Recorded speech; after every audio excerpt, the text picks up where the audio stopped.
उसरली खुर्द येथील उसरली ते विचुंबेकडे जाणाऱ्या रस्त्याचे तब्बल 2 वर्षांपासून रखडले होते।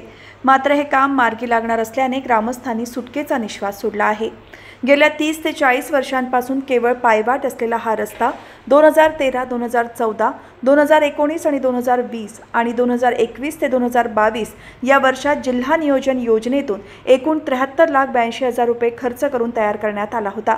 विशेष म्हणजे 2024-2025 मध्ये आमदार प्रशांत ठाकूर यांच्या आमदार निधीतूनही या रस्त्यासाठी निधी मंजूर झाला होता।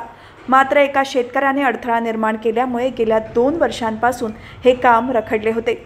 परिणामी हा महत्त्वाचा रस्ता पूर्णपणे नादुरुस्त झाला होता, ज्यामुळे ग्रामस्थ, विद्यार्थी आणि वाहनधारकांना मोठा त्रास सहन करावा लागत होता। ग्रामपंचायतीने यावर तोडगा काढण्यासाठी सिडको कार्यालयाकडे वारंवार पत्रव्यवहार केला। ग्रामस्थांच्या मागणीची दखल घेत सिडकोच्या अधिकाऱ्यांनी प्रत्यक्ष जागेवर येऊन पाहणी केली। त्यानंतर सोमवारी भूमी अभिलेख अधिकाऱ्यांनी जागेवर येऊन भूखंड क्रमांक 284 ची सीमा निश्चित केली। या पाहणीनंतर सरपंच आणि सदस्यांनी ग्रामस्थांना आश्वासन दिले आहे की हा रस्ता लवकरच मोकळा करून त्याचे काम तातडीने पूर्ण केले जाईल। यामुळे गेली 2 वर्षे रखडलेल्या रस्त्याच्या कामाला आता गती मिळेल अशी अपेक्षा आहे। यावेळी उसरली गावाचे सरपंच, सदस्य आणि अनेक ग्रामस्थ उपस्थित होते। इथे फक्त जे उसरली आणि विचुंबा यासाठी जोड रस्ता आहे 149 नंबर, तर त्या रस्त्या संदर्भात आम्ही इथे सगळे गावकरी इथे जमा झालोत आणि ग्रामस्थ मंडळ आणि ग्रामपंचायत।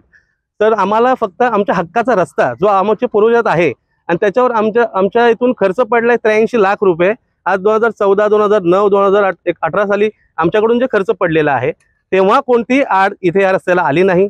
मग 2025 साली आता त्या रस्त्याचं परत कॉन्क्रिटीकरण होत आहे, मग तेव्हाच आड का?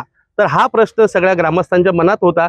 तर आज शेतकऱ्याने नैनाकडे दाद मागितली की आमचा प्लॉट आम्हाला द्यावं। त्या आम्ही पण त्यांना सांगितलं की त्यांचं प्लॉट त्यांना द्यावं आणि हे आम्हाला जे रस्ता आहे हे तात्पुरत्या स्वरूपात, हे जेव्हा नैनाचे रस्ते आम्हाला जेव्हा मिळतील तेव्हा आम्ही त्यांचा उपभोग घेऊ, पण तोपर्यंत तात्पुरत्या स्वरूपात आम्ही ह्या रस्त्याचा उपभोग घेणार आहोत।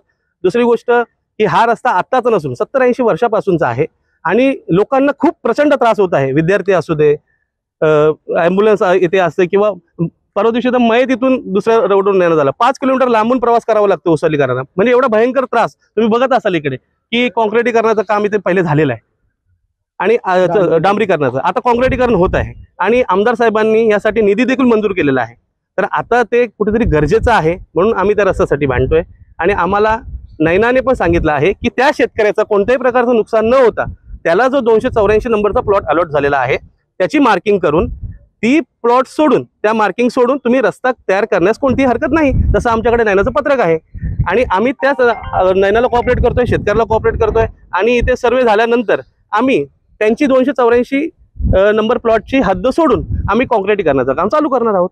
आणि हे सगळं आम्ही कायदेशीररित्या सगळे पेपरवर्क पूर्ण करून आणि सगळं परमिशन घेऊन करतोय। 60-70 वर्षापूर्वी सगळ्या पायवाटच होत्या, त्यानंतर आमच्या शेतकऱ्यांनी देखील सगळ्या जागा जमिनी आमच्याच गाववाल्यांच्या शेतकऱ्यांनी गेल्यात। आता तुम्ही बघाल की हे जे प्लॉट तुम्ही आहेत, आता शेतकरी म्हणतोय की नैनाचे जेव्हा आम्हाला रस्ते येतील, नैनाचे जेव्हा आम्हाला सुखसुविधा भेटतील तेव्हा आम्ही प्लॉट हे करू, पण आता सध्याच्या कंडिशनला सगळे ग्रामपंचायत रस्त्याचं प्लॉट उपभोग घेत आहेत ना।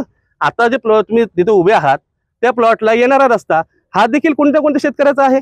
तुमच्या येणाऱ्या ड्रेनेजचं पाणी ते कुठेतरी दुसऱ्याच्या शेतातून जाणारच आहे। तर आपण एकमेकांना कोऑपरेट केल्याशिवाय त्या गोष्टी होत नाही। तर आज कुठेतरी काही ना काहीतरी बाबी अडकवून रस्ता अडवणुकीचं काम झालेलं आहे। तरी आज आपण सगळ्या सर्वेवाल्यांना कोऑपरेट करून, शेतकऱ्यांना कोऑपरेट करून, आज सगळे ग्रामस्थ मंडळ इथे उपस्थित आहेत, ग्रामपंचायत उपस्थित आहे, सगळ्यांना कोऑपरेट करून एक व्यवस्थितरित्या ह्याचा कुठेतरी मार्ग काढलाय आणि इथे नैनाची टीम पूर्ण येऊन त्यांनी इथे प्रामाणिकपणे सर्वे करून त्यांनी ते निर्णय घेतलेला आहे। त्यांनी पण बघितलं की शेतकऱ्यांना खरंच ग्रामस्थांना त्रास होतोय, बाकीच्या लोकांना भरपूर त्रास होतोय।